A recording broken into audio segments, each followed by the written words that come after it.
This is 1 in 44, a presentation of Anderson Center for Autism. 1 in 44 is a weekly show devoted to autism spectrum disorder. Good morning and welcome to 1 in 44, the weekly talk show on topics related to autism spectrum disorder. I'm your host, Eliza Bozensky, Chief Development Officer at Anderson Center for Autism. And I'm talking today with Greg Austin from Inclusive Fitness. Greg, good morning. Good morning, Eliza. How are you? I'm doing great. It's nice to have you on the show.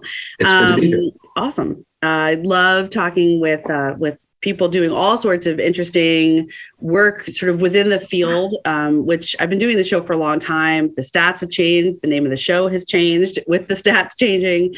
But also the breadth of different topics that I get to learn about through our guests has really expanded as well. And so Inclusive Fitness, I'm hoping that you'll tell us all about what it is and how people can learn more. But before we do that, I think we should start with just a little bit of introduction to you, your background, and what you do there. Absolutely. So, and again, thank you for having me on. So a little bit about me. Grew up in Texas. Lived in New Mexico where I met my wife and became a personal trainer, did search and rescue out there, trying to figure out what I wanted to be. I had studied psychology like my father, who is a retired psychologist. And as I mentioned, I became a personal trainer and I met my wife in the gym. I asked her for a spot and she fell for it and we fell in love. A gym romance. Who doesn't love I know. Romance? Perfect. Yeah, really romantic, right? She was a triathlete, still is. And we fell in love and eventually moved back to Boston. I say back because she's from here originally. I'm from Dallas. Okay. We got our MBAs at Babson College and both studied entrepreneurship and marketing. Shortly thereafter, went into marketing, and she is still a marketing executive. And I became a marketing executive for, over the course of 20 years, 3 global consulting firms. And so I was a CMO, essentially, and had a great career, really enjoyed that. Along the way, our son, Lucas, he's turning 17 this September, so let's call him 17. He was born, and at the age of about 2.5 or 3, was diagnosed with as being autistic. The diagnosis was the classic PDD-NOS, pervasive developmental disorder. I haven't talked about that one in a while, but we don't love that one. No, we don't. Way to tell families nothing. I know exactly, not otherwise specified. I remember turning to the doctor, and I won't say exactly what I said to her, but I said, "Are you kidding me?" Yeah. The thing is that, we very quickly pivoted and did all the things that any good parent does, whether you're the parent of somebody neurotypical or neurodivergent. We did everything we could to support Lucas. And so we did all the therapies, we did all the social programs, we did all the IEPs and went through that. And frankly, we still are. What was really interesting, though, is Christina and I had tried to maintain and even build up our love for exercise. And something that had been very important to us. And I should point out that I was never an athlete when I was young. I was overweight and out of shape and never really thrived in that milieu. But as I got older, it became very important to me. And it was for Christina too. And what we noticed is that when we exercised and we got Lucas to exercise, whatever that might be, that he was a different kid, right? He was more focused. He was more calm. He was happier. And not to mention, of course, physiologically and biologically, just stronger and more capable. And his gross motor patterns were better. His kinesthetic awareness was better. And now I should point out that these things did not come naturally to him. Christina, to her credit, really worked hard to give Lucas as many opportunities to learn how to swim with specialists, learn how to bike. We didn't know if he would be able to learn how to bike, but we found a fantastic program that supported him. And now he goes on 40-mile bike rides, right? Which is astounding. And so to kind of close the loop, I hit my 50s and he hit his teens. And I realized I didn't want to keep traveling around the world like I was doing for my executive job. And I wanted to do something that was going to be meaningful and something that would be also able to leave him and others a legacy. And so we started thinking about what would that be? And we turned to that fitness and that love of being healthy as an inspiration. And we started looking around for options for Lucas and to see what else might be out there. And we didn't find much. We found a lot of programs that would be short-lived. that might maybe be 4 weeks, 12 weeks, that sort of thing, but also that weren't necessarily great for somebody who was autistic. And so we did more research, put on our marketing research caps, and started discovering that this is a massive need. We did focus groups, surveys, reached out to professionals, and realized that we saw an opportunity here. And so after about 4 years of planning and really thinking it through, I left my position at my consulting job and launched Inclusive Fitness. And that was in October of 2020. We designed this space that I'm currently sitting in now with significant sensory issues in mind. We've assembled a team of people who are deeply committed, have a personal connection to neurodiversity, whether it may be Down syndrome, autism, Kabuki syndrome, you name it, acquired brain injury.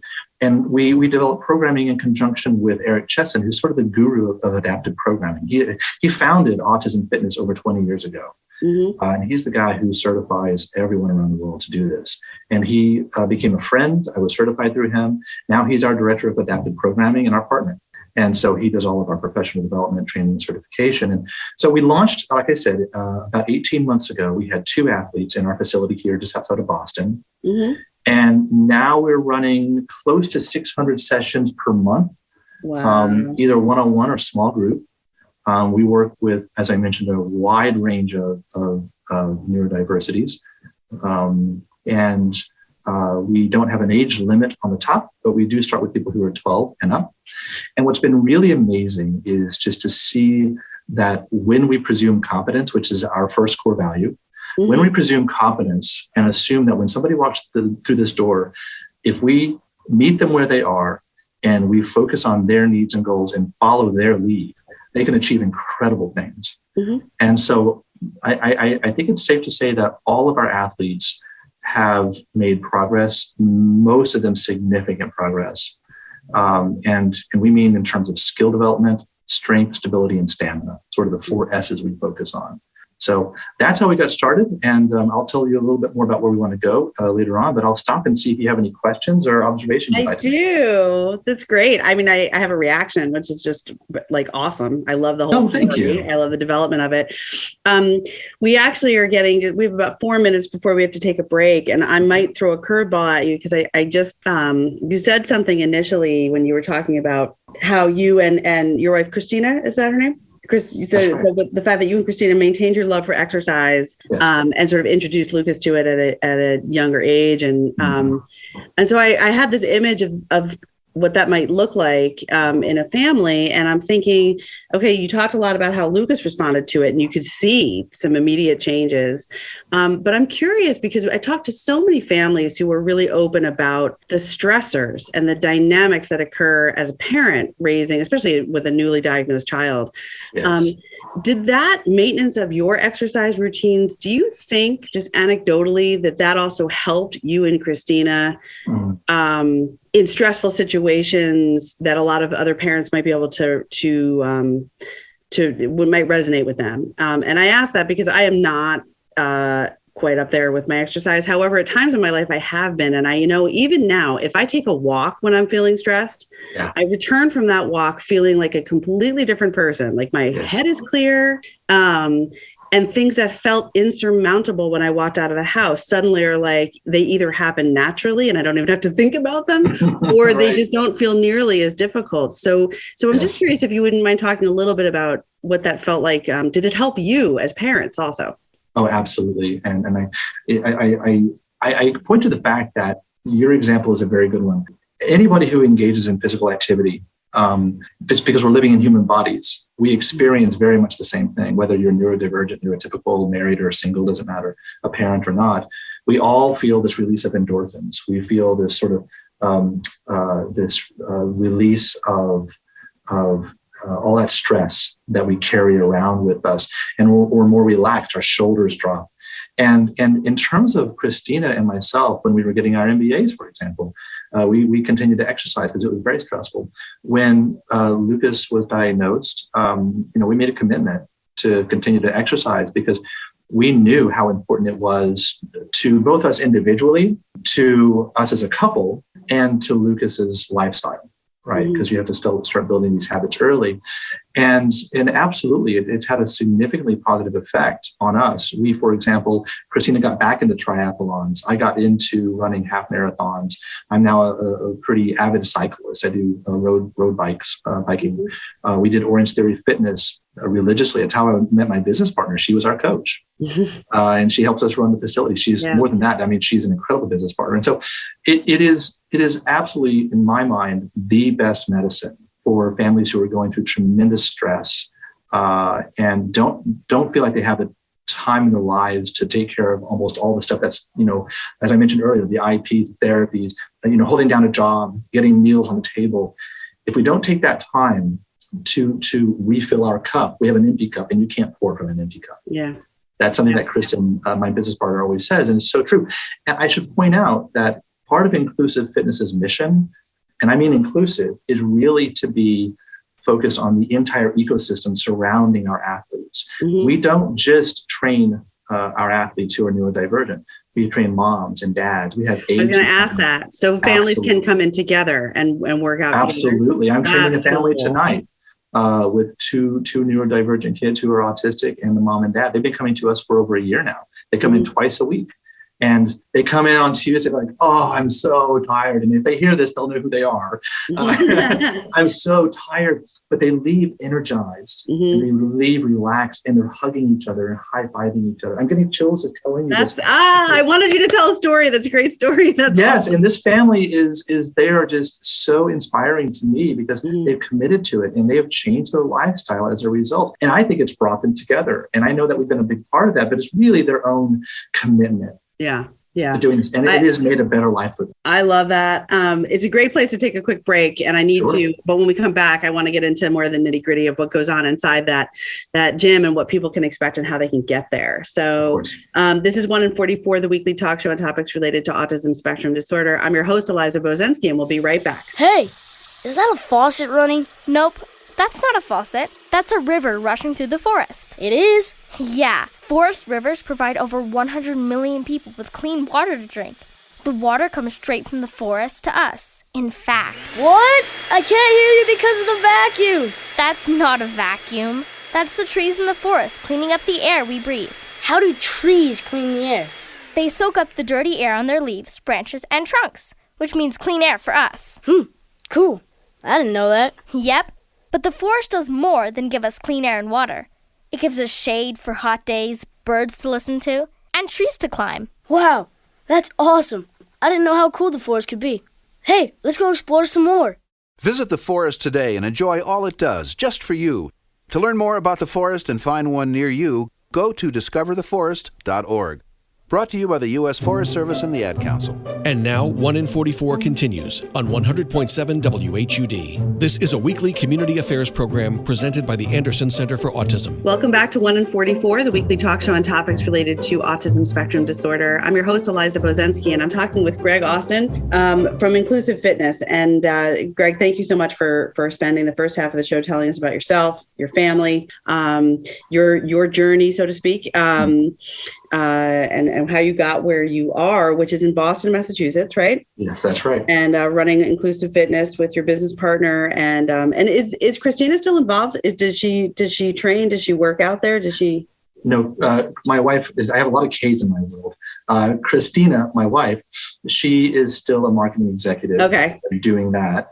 Kristen Abendroth, my business partner, is the person who I work with the most closely, as well as Eric Chesson. I mentioned his name earlier. Yes. Now, I will add, Christina, my wife, is always involved. Yeah. She has sage advice. I always bounce things past her. We all do. And so she's always weighing in and giving us her suggestions and input. But from a technical standpoint, she's not involved in the business. Gotcha. Okay. I love the crossover. And I think I've just had the chance to talk to so many couples and families, even multi-generational grandmothers working on business plans with their daughters and their granddaughters. And I always like to highlight the fact that I think so much of this, these really wonderful ideas and successful businesses that turn into opportunities for people with autism, family is so often at the core of why they're successful. So I always like to sort of be inclusive of that. That passion is critical. Yes. Okay. So how, like, give us an idea of what some of the offerings are in inclusive fitness and how people, what they might expect to do upon walking into the gym. So maybe it would be helpful if I describe the gym really quickly, Sure. Because that's important. So the gym itself, we're about 8,000 square feet. And it's a very open space. It's quite beautiful inside. It's almost like a spa inside. It's very calming. We have LED dimmable lights. We have window films so natural light can come through, but no distractions. There's no screens on the walls. There's no mirrors. It's very quiet. We have a sound system, but we often play white noise or no music at all. Unless like a Down syndrome group, which they love doing dance parties, will do dance parties. So it's a very calming space. And when you walk in, I think most people are surprised by that. They're sort of struck by how different it is, but also how beautiful it is. Right? Mm-hmm. It's quite different from the experience that many of us often get in our community. Mm-hmm. Now, the offerings, you know what I'm talking about. Yeah, no neon blinking lights and 60 different channels on the TV. I gotcha. Right, exactly. Mm-hmm. So it's very calming. Now, we structure our programs to either be one-on-one, which we always start one-on-one because we want to make sure somebody understands the biomechanics of how to move properly. But then we can move people into groups as necessary, usually dyads or triads. And we start at one of our whiteboards. We'll eventually be moving to digital, but right now we use whiteboards with a visual aid system that we developed. It's again in collaboration with Eric Chess and our own experience. And we have cards that are on magnets that depict what exercises you might do in each block. We have a warm-up block, a power block, and then we focus on a lot of strength exercises. Mm-hmm. So in the warm-up, it could be treadmill, you could be doing abdominal exercises to increase mobility. And by the way, all of the exercises we do here are exercises you would do in the gym. Mm-hmm. Okay, there's no special exercise. We're doing squats, we're doing overhead throws, we're doing lunges. We're doing, actually, we're not doing lunges yet. We're progressing into that, but we're doing all the exercises you would see in a typical gym. It's how we teach it and the environment in which we teach it. Mm-hmm. And so somebody would experience a warm-up set for a few minutes. Then we go into power. We might do some push throws with a medicine ball. We might do rope slams with a battle rope. We're using sandbells for sandbell slams. We might be doing forward hops, lateral hops. And then we'll go into the strength block where we spend most of our time, because that's where we find the biggest deficit with most of our athletes, is they're not developing the strength and the stability around their joints to do functional work and really improving their ADLs, or activities of daily living. Mm-hmm. And so we'll move into the strength phase. We're doing squats. We're doing farmer's carries, chest carries, sled pushes, sled drags, overhead carries, this sort of things. And again, these are just traditional exercises. But what we find is that we need to think about 3 elements for each athlete: the physical capabilities, the adaptive needs, and the cognitive needs. How do they learn? And what behaviors are we dealing with? So whether you're non-speaking and have a lot of behaviors to somebody who's incredibly independent, you'll find all of those folks in here. Very wide. Okay. I was gonna ask you about that, because there's also, as I'm sure you know, there's an isolation factor for a lot of families. Indeed. Who feel as though if my child is really has profound autism, or is really engages in maybe self-stimulatory behaviors, or even maybe some self-injurious behaviors or loud vocalizations, or isn't vocal at all, yes, they can't come to places like this, because it's, so I'm glad you pointed out that people are welcome. Oh my goodness. I want to stress this. I'm glad you brought this up. There is a tendency to think, oh, my kid can't do exercise in an environment like this, or they won't be able to learn this. We have incredibly complex athletes. We have athletes who have to wear a harness at all times because they may jump out of a moving car. They may have to have 2 aids at all times because they can aggress. We have self-injurious behaviors. We have people with ODD.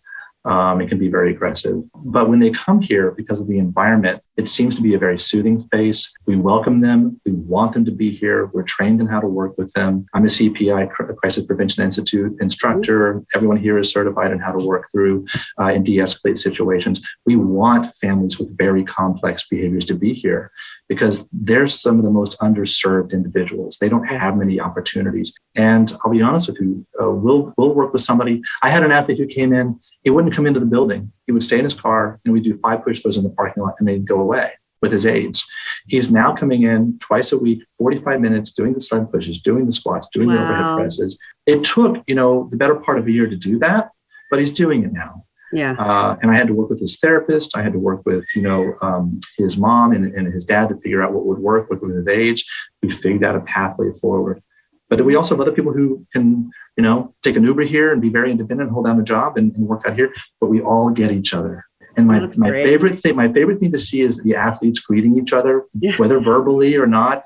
But then to look over and see the parents in our waiting area, if they're not working out, talking to each other and connecting and creating community, because we're so isolated. Yeah. It's a huge issue. And that's a big part of this as well as I want to say one last thing. Go ahead. Please do. Go ahead. Another part of our mission is to create intern and job opportunities for our athletes and for our community. And so we have neurodivergent interns. I have one working with me literally right now. He's outside. We're bringing on new interns, and that's why we want to expand. We're going to be hopefully regional in the next few years and then national in about 8 or 9 years. I was going to ask you, because I know a lot of people who aren't in the Boston area who'd probably love an opportunity to frequent a facility like Inclusive Fitness. So those are in the Boston plans, huh? Yes, that's right. We hear that a lot. Our plan is this is our test facility, right? Because no one's quite doing what we're doing. We can't find anybody who's doing what we're doing in the world. It's very cutting edge. I mean, that's why we're working with Children's Hospital in Boston. That's why we're working with Boston University's OT department, because we're doing research together. We're figuring out how to make this even better. We want to expand regionally in the New England area, and then eventually be national. I want to be in every major metropolitan city in about 8 or 9 years. That's so that we can create job opportunities, bring health and fitness, and create that community. Well, we're running low on time, but that is awesome. I will say, certainly let us know when you come to New York. And you're on the list. I would assume so. We have to be on the list, but that's great. And well, first of all, before I get on my tangent, to learn more about Inclusive Fitness, you have a website, yes? We do. It's why do I have to even say www? We don't have to say it anymore. I know. I'm so old. I'm telling you. No. Inclusivefitness.com. Inclusivefitness.com. And do you have any sort of presence on social media? Oh, we do.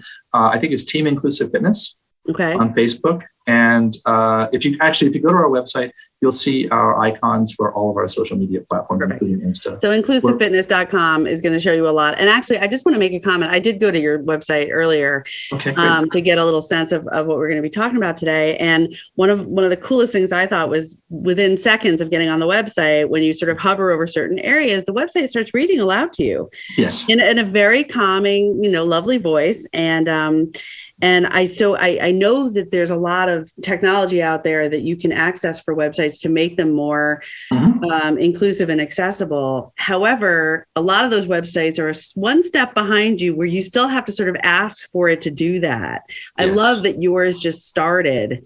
Oh, and so I just wanted to put that out there, that you're going to get a sense about your mission and what you care about right from the moment that you go on that website. And it was very informative. So I appreciate you saying that. I think, if people want to learn more about what it's like to be here and what we do, on our homepage is a tour. It's a virtual tour, and it'll walk you through. We also have a social story video, so that under our programs page of Getting Started, if people want to share it with their kids, they can see what it's like in a more simplified and even calmer. Yeah. And for anybody who doesn't know what a social story is, it's a really valuable tool that can be used in just about any situation where you want to help your child, even a child who's not neurodiverse, who's just anybody who might be a little nervous about a new experience can really benefit from a short story that's very visual about kind of what to expect. And a couple things to maybe think about as you're getting ready to go. We find those tools at Anderson. We use them all the time. And we've actually seen just different organizations in our community adopt them. And having them available can make things very accessible to a wide audience, some of whom might just not have come out because they didn't think it was for them. So it's just helping set expectations. Yeah, you. exactly. I love the where this was all born from. I think it's great that you are also thinking about employment and vocational opportunities. Thank you. And I could talk to you for a lot longer, but we are out of time. So once again, though, go check out inclusivefitness.com and follow them on social media, because it sounds like in the next few years, they'll be hitting a city near you if you're not already in Boston. Goodness gracious, I hope so. Thank you. Thank you, Greg Austin from Inclusive Fitness, for being on 1 in 44 today. It was great. Thank you. This is 1 in 44, the weekly talk show on topics related to autism spectrum disorder. I'm your host, Eliza Bozensky. And remember, Anderson cares. You've been listening to 1 in 44, a weekly presentation of the Anderson Center for Autism. Join us for another edition of the show at this time next weekend.